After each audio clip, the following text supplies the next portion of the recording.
안녕하세요. 네, 새로운 공간에서 만났네요. 그러니까 2달 전에 여기 입당 예배 드릴 때 제가 다른 일정이 있어서 못 와서 처음 왔는데 뷰도 너무 좋고 공간도 넓고 그리고 주중에도 쓸 수 있다고 하고 그래서 너무 좋은 것 같습니다. 이 공간에서 교회의 새로운 미래가 펼쳐지기를 응원하고 기도하겠습니다. 네. 오늘 제가 시대의 변화를 분별하기라는 제목으로 준비를 했는데 내용은 인공지능 시대의 신앙생활 이런 거고요. 여러분들이 지금 이제 목사님과 함께 공부하고 있는 로고스 알고리즘 그런 내용이랑 뭐 중첩되는 내용도 있을 것 같아요. 생각이 좀 다를 수도 있을 것 같은데 그래서 더 재밌을 수도 있을 것 같고 그리고 제가 이렇게 가끔 오는데 평소에 주식을 드시고 오늘은 이제 별미다 생각하시고 그냥 들으면 좋겠고 이것도 제가 쓴 논문의 내용이에요. 그러니까 최근에 논문으로 발표했던 거고 물론 이제 내용은 전에 뭐 포항제일교회에서 청년들이랑 한번 나눈 적도 있고 그리고 교사들을 세문안교에서 교사 선생님들이랑 같이 나눈 적도 있고 그래서 논문 내용이지만 우리 성도님들이랑 같이 나눌 수 있는 내용으로 조금 구성을 했으니까 참고해 주시면 좋겠습니다. 예, 다음 슬라이드 한번. 일단 제가 인공지능과 관련된 얘기를 할 텐데 그러니까 더 가장 근본적인 관점과 관련해서 생각을 하면 인공지능은 기술의 하나고 근데 사람은 기술을 항상 같이 가지고 살아왔다라는 인식에서 충돌을 하고 있습니다. 호모 파베르란 말이 있죠. 네, 도구를 사용하는 인간이란 이 말이 지금 최근에 뭐 과학혁명 이후에 산업화 이후에 사람들한테만 적용되는 게 아니라 그 이전의 사람들한테도 적용이 되는 거예요. 심지어는 그 고인류라고 말할 수 있는 뭐 호모 에렉투스나 이런 인류에게도 다 도구를 사용하는 인간이라는 표현을 쓰거든요. 근데 이 도구를 사용하는 인간에 대해서 한동대 손하철 교수님이 호모 파벨의 역설이란 말을 썼어요. 근데 이게 뭐 손 교수님의 개인적인 의견은 아니고 기술 철학이라는 분야가 있는데 기술 철학이라는 분야의 전문가들이 최근 하는 말들이에요. 간단히 얘기하면 어떤 역설이냐면 이건 뭐 말이 역설이긴 하지만 사람이 기술을 만드는데 또 기술이 사람의 삶의 모습을 바꾼다 이런 거랑 연결이 되어 있습니다. 그러니까 사람이 이제 다른 동물이 없는 불을 활용하기 시작했잖아요. 고기를 불에 구워 먹으면서 사람들이 이빨 모양이 달라지는 거예요. 다른 동물들이랑 다른 거예요. 굳이 이렇게 날카로운 이빨이 필요 없어지는 거예요. 소화기관도 달라지고, 그러니까 이 기술을 통해서 사람의 몸이 달라지고, 그리고 생각도 달라지고, 이렇게 삶의 방식도 달라진다 이런 거죠. 교보문고에 가면은 돌판 있잖아요. 거기 뭐라고 적혀 있어요? 예, 네, 맞는데 이제 순서가 바뀌었는데 사람이 책을 만들고 책은 사람을 만든다. 책은 당연히 사람이 쓰는 거죠. 근데 그 책이 또한 사람을 바꿔놔요. 승효상 씨라고 이제 건축가 분이 계신데 승효상 선생님은 사람이 집을 만들고 집은 사람을 만드는 거죠. 여러분이 교회를 여기에 왔잖아요. 그러면 전에 있던 공간이랑 다른 공간이잖아요. 그러면 공간이 달라지면 그 공간에서 사람이 느끼는 게 달라지고 그럼 종교적인 감정도 달라지고 신앙의 모습도 달라질 거예요. 거기서 할 수 있던 신앙의 모습이랑 여기서 할 수 있는 신앙의 모습이 달라지는 거잖아요. 그러니까 우리는 그냥 공간만 바꿨을 뿐인데 그 공간 속에서 우리 신앙의 모습, 교회의 모습도 달라지는 거죠. 그런 것처럼 기술이라는 거는 우리가 사람들이 만들지만 그 기술을 사용하는 순간 그 사용하는 사람들의 삶도 문화도 달라진다. 그게 이제 호모 파벨의 역설이라는 건데 이게 인공지능 시대의 신앙과 관련해서 적용을 하면 사람이 인공지능을 쓸 수 있는데 그걸 쓰는 순간 내 모습도 나의 삶의 모습도 신앙의 모습도 교회의 모습도 달라질 수 있다라는 걸 생각하면서 이 시대를 바라봐야 된다. 이게 가장 기본적인 전제입니다. 다음 슬라이드. 이걸 보여주는 2가지 사례를 한번 말씀드릴 텐데 첫 번째는 종교개혁 시대 인쇄술이에요.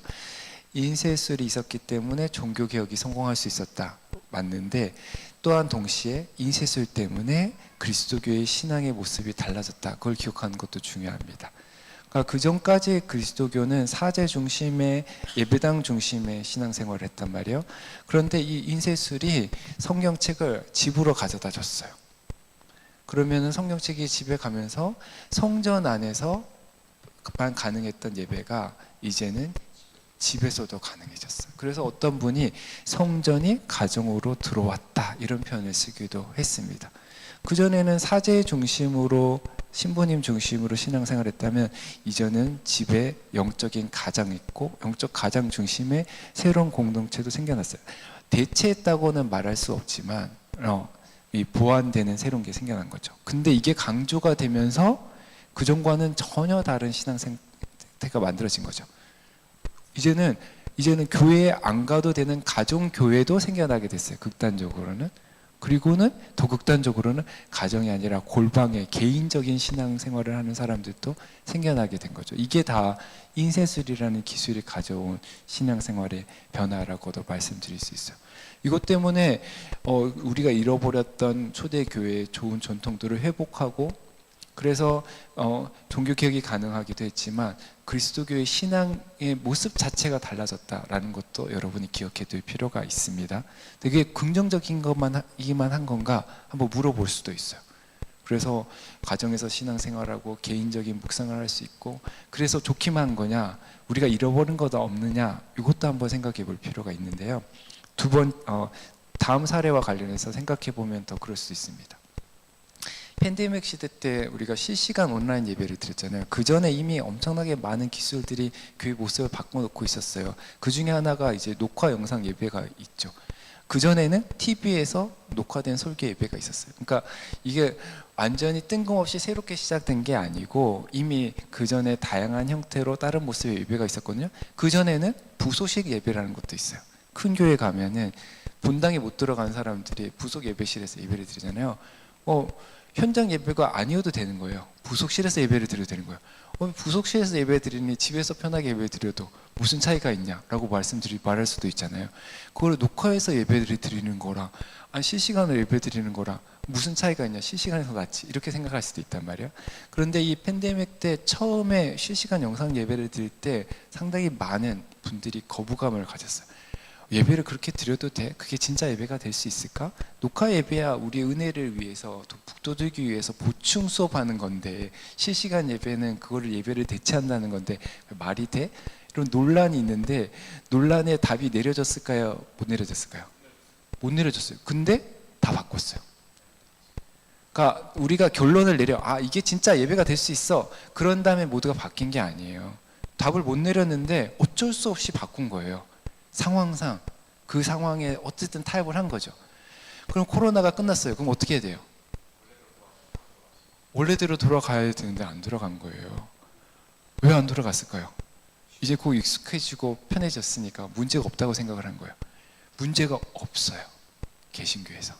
근데 문제가 있다고 생각한 교회가 있어요. 명동성당은 문제가 있다고 생각했어요. 그래서 코로나가 끝난 다음에 다시 돌아갔어요. 온라인에 녹화된 동영상 예배는 있어요. 많이는 없지만 다른 데는 또 많이 있지만 명동성당 많이 또 있지도 않아요. 근데 없지만 실시간 예배는 중단한다고 공고를 했어요. 왜 그랬을까요? 온라인 실시간 영상 예배, 온라인 예배는 자기 본인 예배의 참된 본질을 복원하지 못한다고 생각했기 때문에 그래요. 특별히 어떤 특징이 있냐면 가톨릭에서는 성찬이 중요하잖아요. 어떻게 저 설교를 다 어떻게 한 걸 들으셨나요 미리? 다 듣고 온 건 아니시죠? 미리 알고 제가 너무 뻔한 소리를 하는 건가? 근데 이제 네. 우리 개신교에서는 아주 독특한 방법을 개발하기도 했어요. 예배 전에 성찬을 배달을 시켰잖아요. 그래갖고 원래 온라인으로 예배를 드리는데 성찬도 참여할 수 있는 아주 기발한 방법을 개발하기도 했었거든요. 근데 이 떡을 먹고 포도주를 마시는 그게 예배의 본질이라 생각했어. 그게 하나님 앞에 드리는 제사의 핵심인 거예요. 그것 없이 귀로만 듣는 거는 예배가 아니라고 가톨릭은 생각을 한 거예요. 그러니까 현장 참여가 필수적인 거죠. 사제가 축성한 그 떡과 포도주를 먹고 마셔야지 진짜 예배를 참여한 게 되는 거죠. 우리는 예배 드리러 가면, 여기서는 좀 힘들지만 큰 교회에서 예배 드릴 때는 늦으면은 기도 끝나고 설교 시간에 딱 들어갔다가 좀 바쁘면은 설교 끝나고 기도할 때 딱 나오면 예배 드렸다 이런 생각을 하잖아요. 그런 적 없으세요? 네. 근데 가톨릭에서는 그러면 예배를 드린 게 아닌 거예요. 늦게 와도 신부님의 강론을 못 들어도 성찬신에 딱 참여해서 떡과 포도주를 먹고 마시면 예배에 참여한 게 되는 거예요. 그런 두 그리스도교 전통의 차이가 팬데믹 시대에도 다른 반응을 가져온 거죠. 어쩔 수 없이 실시간 온라인 예배를 드렸지만 진짜 예배는 뭐다라는 생각을 가지고 있는 거죠. 가톨릭 개신교회는 인쇄술 발전 이후에 이미 성찬에서 조금 멀어지기 시작했어요. 한 달에 한 번, 아니 1년에 4번 성찬을 드리는데, 성찬에 예배에 못 참석했을 때 여러분 기분이 어떠세요? 그 되게 좋은 자세인데 보통은 별로 죄책감도 안 느끼고 아쉬운 것도 없어요.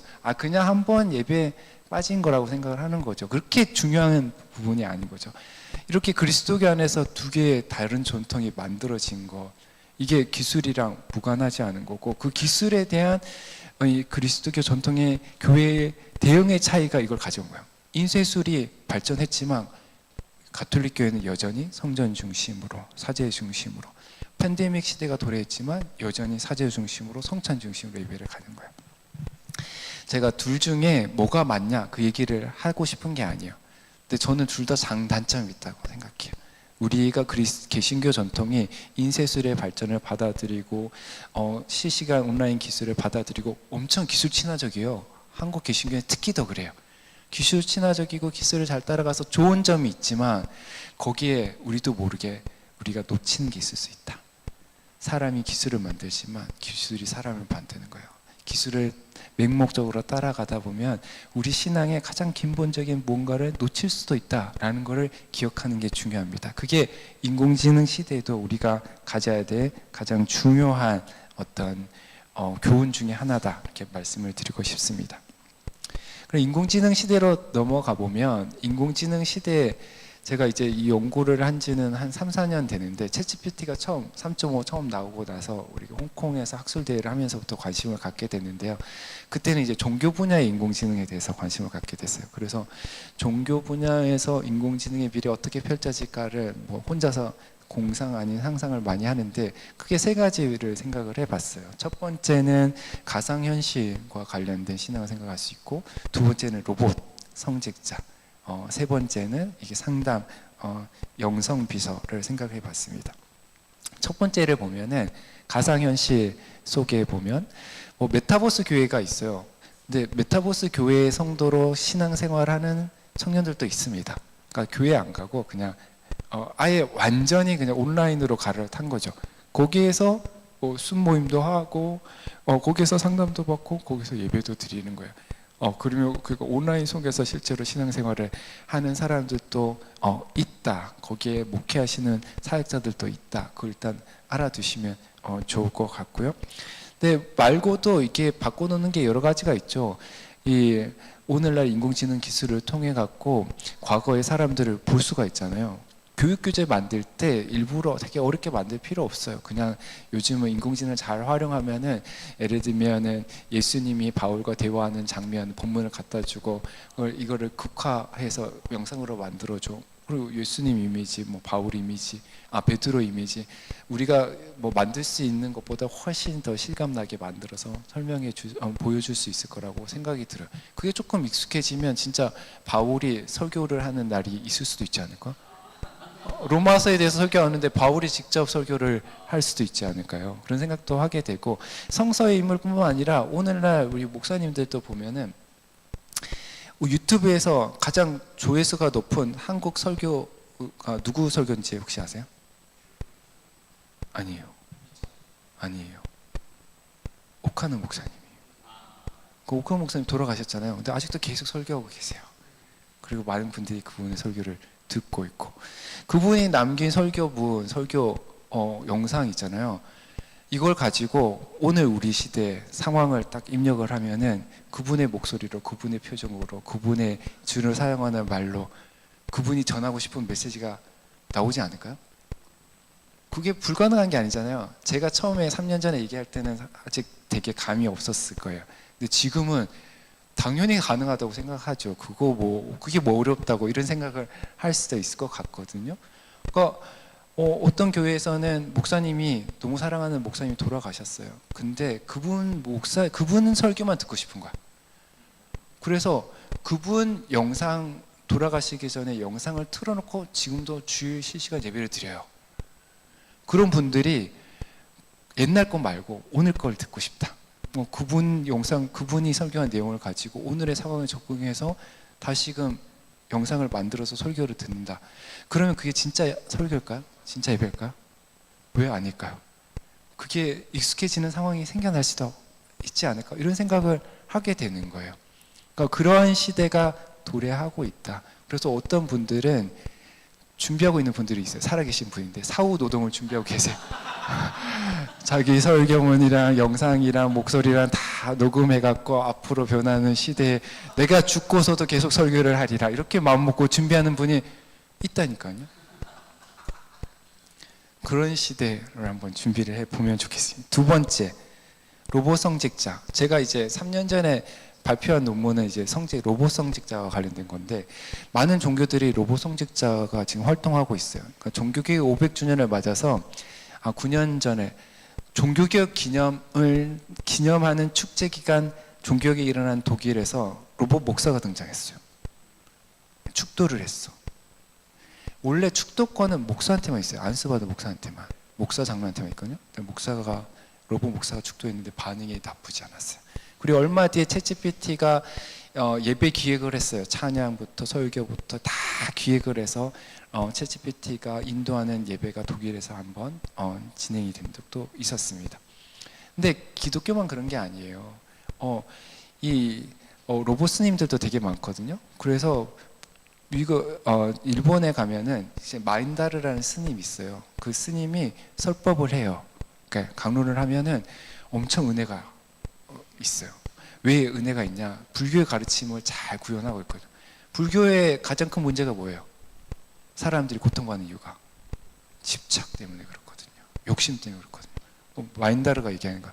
나는 집착이 없습니다. 욕심이 없습니다. 해탈한 거 이미, 그러니까 해탈한 존재를 눈앞에 보고 있는 거야. 거기서 해탈한 사람이, 해탈한 존재가 이렇게 강론을 하고 있으니까 나처럼 되십시오. 이런 거 아니에요. 그러니까 불교에서 그렇게 강론하는 스님 있고, 뭐 우리 여기 춤추고 다니기도 하시고, 가비 스님이 막 그러잖아요. 그런 것도 사실은 종교적으로 아주 깊은 의미가 있습니다. 특히 일본에서는 이렇게 스님이 장례를 집례를 했어요. 일본에서는 결혼은 기독교식으로, 장례는 불교식으로 하잖아요. 스님 와야 되는데 스님 숫자가 너무 줄어든 거예요. 스님 모시기가 너무 힘든 거야. 돈도 너무 비싸고. 근데 로봇 스님은 좀 더 저렴하고 또 깔끔하게 잘해주니까 실제로 로봇 스님이 장례를 하는 거예요. 그러니까 우리 교회에서 일어나는 많은 일들, 목사님들이 하고 있는 일 중에 로봇이 못할 일이 있을까요? 없을 것 같거든요. 전화 받는 거? 왜 상담도 엄청 잘하는데? 전화를 안 받을 것 같다고요? 그러니까 이 목사님들이 하고 있는 일들을 인공지능 로봇이 대체할 수 있다. 물론 이건 돈이 많이 들어가는데 투자 대비 이익이 별로 없기 때문에 별로 개발될 가능성이 높지는 않아요. 현실적으로는. 근데 시간이 지나서 그런 것들이 가능해질 수도 있다. 특히 가톨릭 같이 신부가 되려고 하는 사람이 줄어드는 상황에서는, 신부가 필요한 상황에서 그런 일이 생겨날 수도 있다라는 거죠. 이거 되게 다 공상 같은 이야기지만 앞으로 인공지능이 만들어가는 세계의 미래를 우리가 대충 짐작해 볼 수는 있는 거예요. 이 처음 두 가지, 가상현실 속의 신앙이나 로봇 목회자 이야기는 조금 생뚱맞게 여러 번에 들릴지 모르겠지만 저는 아주 진지하게 생각하고 있습니다. 사실 지난주에 저희 연구팀이 경주포 부산 다니면서 같이 돌아다녔는데 그 중에 한 분이 실제로 로봇을 만드는 연구자예요. 가톨릭 산토라는 성상을 만드는 연구자가 같이 와서 이렇게 돌아다녔거든요. 그런 얘기를 우리 연구자들은 아주 진지하게 하고 있는 상황입니다. 그래서 참고해 주시면 좋겠습니다. 세 번째는 사실은 더 위에 인공지능 관련해서 현실적이고 실질적이고 긴급한 이슈는 영성 비서예요. 여러분들이 인공지능과 상담을 하잖아요. 근데 제가 내다보는 미래는 인공지능 비서가 나한테 맞춘 비서 있잖아요. 그러니까 나한테 맞춘 이 비서가 나의 모든 정보를 가지고 있는 거예요. 내가 이때까지 대화했던 거, 검색했던 거, 구매했던 물품, 내가 봤던 영상들, 내가 읽었던 책들뿐만 아니라 내가 만난 사람들, 내가 어디에 갔는지, 내 동선들, 심지어는 나의 생체 정보 모두, 나의 건강 이력, 건강 정보뿐만 아니라 내가 숙면을 몇 시간 취했는지, 감정이 어떻게 변했는지, 모든 사람이 모짜무사에 보면 감정 가치가 있잖아요. 감정 읽어내잖아요. 요즘은 인공지능이 얼굴 표정으로 감정을 읽어낸대요. 딱 보면 감정을 읽을 수 있대요. 생체 리듬을 가지고 감정을 읽어내는 거죠. 나의 이 감정의 기복까지도 다 알고 있는 인공지능 비서가 내 옆에 있는 거예요. 여러분이 갑자기 되게 우울할 때, 여러분도 잘 모르고 있지만 얘가 아는 거예요. 우울할 때 귀에서 들리는 거예요. 아름다운 찬양이. 내가 시청한 것도 아닌데 얘가 들려주는 거죠. 여러분의 마음을 위로해 주는 거예요. 얼마나 믿음직한 비서가 되는 거예요. 이런 비서, 나보다 나를 더 잘 아는 비서가 등장하는 거죠. 하나님인 줄 알았는데 하나님이 아닌 이 인공지능 비서가 나보다 나를 더 잘 아는 거야. 이렇게 의존하게 될 때 이게 신이 되는 거죠. 이게 내 하나님인 거죠. 결국에는 내가 궁금한 거 물을 때 물을 수 있고 나의 필요를 채워줄 수 있는 그게 신인 거잖아요. 그러니까 인공지능 비서가 신이 될 가능성이 가장 큰 신앙의 위협이라고 저는 생각하고 있습니다. 일단 참고해 주시면 좋겠고, 그래서 이 인공지능 시대를 들여다보는데 인공지능 기술과 관해서 제가 두 가지를 그냥 일단 생각을 하고 있어요. 하나는 인공지능 기술은 디지털 기술의 하나인데, 디지털 기술은 디짓이라는 것 관련돼서 0과 1이라는 이진법 체계를 운영이 되는 거잖아요. 근데 이 세상의 모든 것이 디짓, 이진법 체계로 환원될 수 있다고 생각하면은 이게 끝판왕인 거죠. 근데 우리가 사는 세계 어떤 거는 이진법 체계로 환원되지 않는 뭔가가 있다라고 생각하면 생각이 달라지는 거예요. 과거보다는 디지털 기술이 엄청나게 발전하면서 과거에는 이진법 체계로 환원될 수 없다는 거 생각했던 것도 환원되고 있어요. 감정이 그래요. 그리고 뭐 영상이 그래요. 그림이 그래요. 손글씨가 그래요. 이거 다 옛날에는 이진법으로 환원할 수 없을 거라 생각했는데 환원이 돼요. 그리고 서로 호환이 돼요. 그래서 한번 환원이 되면 호환이 돼서 다양한 형태로 변환해서 보여질 수도 있는 거예요. 이게 디지털 혁명이라고 말하는 거일 수 있다고 생각이 드는데, 그럼에도 불구하고 제가 가지고 있는 개인적인 소신은 디지털 기술이 아무리 발전해도 그걸로 환원될 수 있는 없는 차원이 있다. 모호한 차원이 있다. 불확실한, 예측 불가능한 차원이 있다. 영성의 차원이 그 중에 하나다. 이렇게 저는 생각하고 있습니다. 그래서 디지털 기술이 아무리 발전해도 그걸로 환원되지 않은 어떤 차원을 여러분들이 주목하고 거기에 여러분들의 역량을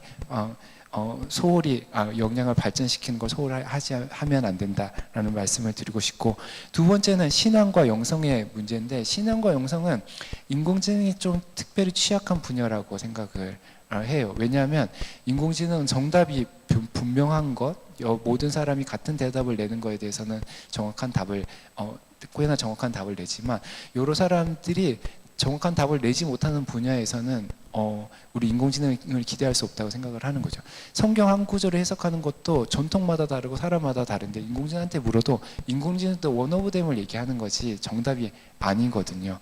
어떤 교리에 대해서도 마찬가지고, 우리가 신앙의 문제에 있어서 우리가 궁금해하는 것들을 인공지능한테 물었을 때 인공지능이 주는 답은 그냥 원 오브 댐이다. 그걸 여러분들이 생각해 주면 좋겠어요. 그러니까 정답이 아니고 그냥 여러 가능한 대답 중에 하나를 인공지능이 준다라는 생각을 가지고 인공지능을 활용하면 좋겠다 싶습니다. 그래서 제가 이제 인공지능 시대에 필요한 지혜를 이제 생각을 해보는데, 크게 세 가지를 한번 생각해 봤습니다. 그러니까 첫 번째는 가치의 전환, 두 번째는 인공지능 문해력, 세 번째는 이 성숙한 신앙의 기술이라는 건데, 신앙도 하나의 기술이라고 보고, 근데 이 기술은 우리 몸으로 만들어내는 기술이라고 생각해서 한번 다뤄보려고 생각합니다. 그래서 먼저 보면은 가치의 전환이 필요해요. 그러니까 인공지능 시대가 사람들의 인공지능에 빠져든 이유 중에 하나는 편리함 때문에 그렇거든요. 효율성 때문에. 일을 할 때도 마찬가지고 일상생활에서도 마찬가지고. 이 편리함, 효율성이 이제 산업화 산업화를 주도하는 가장 중요한 핵심 가치거든요. 근데 이 효율성이라는 가치를 우리가 분명히 긍정할 수 있어야 되지만 그게 최종적인 가치가 되면 안 된다. 궁극적인 가치가 되면 안 된다는 것만 기억하면 돼요. 그리스도인에게 궁극적인 가치는 효율성이 아니에요. 경제성이 아니에요. 그리스도인들에게 가장 중요한 가치는 하나님 나라의 가치죠. 정의와 평화와 생명 같은 하나님 나라의 가치가 궁극적인 게 돼야 되는 거예요. 이 효율성은 그 가치의 종속이 돼야 되는 거죠. 기술을 통한 이 효율성과 편리성은 하나님 나라를 위해서 활용하는 걸로 남겨둬야지 되지, 이 효율성이 경제성의 최우선 가치가 될 때 하나님 나라의 가치는 훼손되기 쉽다. 약자들이 생겨나고 억압과 배제와 배척과 그리고 폭력이 정당화될 수 있다는 거죠. 요즘 인공지능이 그렇게 하는 거 많이 보잖아요. 인공지능이 사람을 죽이고 차별하고 그럴 수도 있다는 거죠. 그럴 때는 단호하게 기술이랑 거리를 두고 기술을 멀리할 수 있어야 되는 거죠. 우리한테 더 중요한 거는 하나님 나라의 가치다. 편리성, 편리함 그리고 경제성보다 더 중요한 가치 우리가 쫓고 있다는 사실을 늘 기억하는 게 중요하다는 거고, 또 하나는 인공지능 문해력인데, 인공지능이 아무리 훌륭한 답을 준다 하더라도 맹신하는 순간 그때부터 우리는 인공지능의 종이 되는 거고 문제가 심각해지는 거예요. 인공지능은 절대적으로 확실한 답을 주지 않는다. 항상 우리의 비판적인 검증이 필요하다는 것을 기억하는 게 또 되게 중요합니다. 저희가 연구팀에서 한 분이 2단 검증하는 인공지능을 만들려고 하더라고요. 그래서 그 2단 인공지능을 대상으로 2단성 테스트를 막 하고 질문도 던지고 막 그렇게 하는데, 그런 걸 통해 갖고 조금 더 업그레이드된 인공지능을 만들 수도 있잖아요. 2단 시비가 덜 붙을 소위 정통적인 대답만 내놓는 인공지능을 만들 수도 있단 말이에요. 그러면 좋겠죠. 그러면 오히려 좀 더 신뢰가 되니까. 근데 그렇게 신뢰가 되는 인공지능이 등장하는 순간 그게 우상이 되는 거예요. 거기에 더 믿을 만한 인공지능이 됐어. 거기에서 이단적인 발언이 나왔으면 믿고 있으니까 그것까지도 받아들이게 되잖아요. 더 좋은 인공지능을 만들면 만들수록, 더 신뢰하면 할수록 우리는 더 심각한 오류에 빠질 가능성이 높아지는 거예요. 그래서 인공지능이 좋아지면 좋아질수록 더 조심해야 돼요. 더 조심해야지 되는 상황이 생겨난다. 그러니까 이게 인공지능 문해력이에요. 인공지능을 맹목적으로 믿지 않는 거. 인공지능이 알고리즘을 통해서 내놓는 대답에 대해서 일상 비판적인 거리를 두고 다른 경로로 검증하는 훈련을 게을리하지 않는 것, 그게 인공지능 시대의 바른 자세다라고 말씀을 드릴 수 있습니다. 마지막으로 더 중요한 건 그 신앙의 근육인데요. 최근에 나온 책 중에 사고 외주라는 책이 있어요. 사고를 외주한다는 거예요. 이 연세대학교 교수님이 쓰신 책인데, 인공지능을 쓰면서 스스로 생각하지 않고 인공지능을 통해서 사고 자체를 대체하는 거예요. 근데 이게 어떤 효과가 있냐면 결국에는 스스로 생각하는 힘을 잃어버리게 되는 거예요. 이 근육이, 뇌 근육이 사라지는 거예요.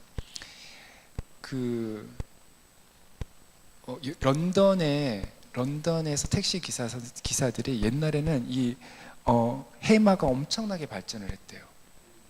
왜 그럴까요? 기억력이 좋아야 되니까 엄청나게 이게 뇌가 발달한 거예요. 근데 내비게이션이 들어오면서 어떻게 됐을까요? 생각을 안 하게 되니까 줄어든 거예요. 뇌 근육이 바뀌는 거예요. 이걸 뇌 가사성이라고 해요. 뇌는 평생 동안 계속 변화하거든요. 쓰는 근육이 계속 발전하는 거예요. 근데 사고도 안 하게 되면 사고 근육이 줄어들어요. 마찬가지로 이 인공지능을 계속 쓰잖아요. 그래서 내가 훨씬 똑똑해진 것 같은데, 근데 이 똑똑함은 나의 똑똑함이 아니라 인공지능의 똑똑함이에요. 스스로 생각하는 능력을 잃어버릴 수도 있어요. 비슷하게 신앙도 그래요. 신앙은 인내하고 기다리는 게 핵심이거든요. 우리는 손에 잡고 있는 뭔가를 눈에 보이는 걸 붙잡는 게 신앙이 아니잖아요. 보이지 않는 걸 붙잡고 가는 게 신앙이잖아요. 희미한 중에 걸어가는 게 신앙이거든요. 이거는 다른 누군가가 대체해 줄 수 있는 게 아니라고요. 내가 걸어가야 되는 길이란 말이에요. 시간이 걸려야 진짜 신앙인 거죠. 인내하는 시간이 있어야 진짜 신앙인 거죠. 이거를 효율성을 위해서 단축하는 순간 신앙의 근육은 사라지는 거예요. 이거를 탈숙련이라는 말을 쓰기도 해요. 그러니까 신앙은 시간이 걸려야 돼요. 땀과 눈물과 그리고 애쓰는 그런 노력이 있어야 돼요. 그래야 진짜 신앙이에요. 이 신앙의 기술을 여러분 놓치면 안 돼요. 인공지능을 활용해서 도움을 받을 수도 있어요. 인공지능이 이제 여러분에게 아침마다 큐티 관련된 책자도 보내주고, 그리고 오늘 하루 실행해야 될 삶의 과제도 던져주고 할 수도 있어요. 그건 이미 개발이 돼 있어요. 다른 데서 하고 있어요. 그러니까 그런 걸 통해 갖고 인공지능이 시키는 대로 성경책도 읽고 해설도 듣고 삶의 과제도 하면서 신앙 훈련을 열심히 하고 있다고 생각할 수도 있어요. 근데 그 과정에서 신앙의 가장 근본적인 본질이 훼손될 수 있다는 것도 여러분이 기억하셔야 돼요. 그러니까 인공지능을 상대할 때 이 인공지능이 가져다주는 유익만 생각할 게 아니라, 앞서 제일 처음 말씀드렸지만 인공지능을 활용하면서 나도 모르게 나의 뇌가, 나의 생각이, 나의 신앙의 모습이 달라질 수 있다는 걸 늘 기억해 주셨으면 좋겠습니다. 마지막입니다. 바울이 얘기를 해요. 이 세대를 본받지 말라고. 근데 이 세대를 분별하는 건 필요해요. 이 시대를 분별하면서 이 시대가 추구하는 가치를 정확하게 봐야 돼요. 이 시대는 효율성의 가치, 경제성의 가치를 추구하고 있어요. 이 시대를 분별하면서 효율성과 경제성의 가치를 쫓아갈 게 아니라 하나님의 뜻을 분별해야 되죠. 하나님의 가치, 하나님 나라의 가치를 분별하고, 그러니까 하나님 나라의 가치를 쫓아가면서 몸으로 예배를 드리는 삶을 살아야 된다. 그게 바울의 가르침입니다. 제가 오늘 여러분과 나눈 이야기는 아직 이렇게 좀 완전히 완숙한 건 아니고, 여러분들이 이제 목사님과 함께 로고스 알고리즘 공부하면서 더 심화시킬 거지만, 이런 얘기들을 조금 여러분의 참고가 됐으면 좋겠고, 인공지능 시대 여러분들이 좀 더 성숙한 신앙 생활을 할 수 있는데 보탬이 되었으면 좋겠습니다. 기도하겠습니다.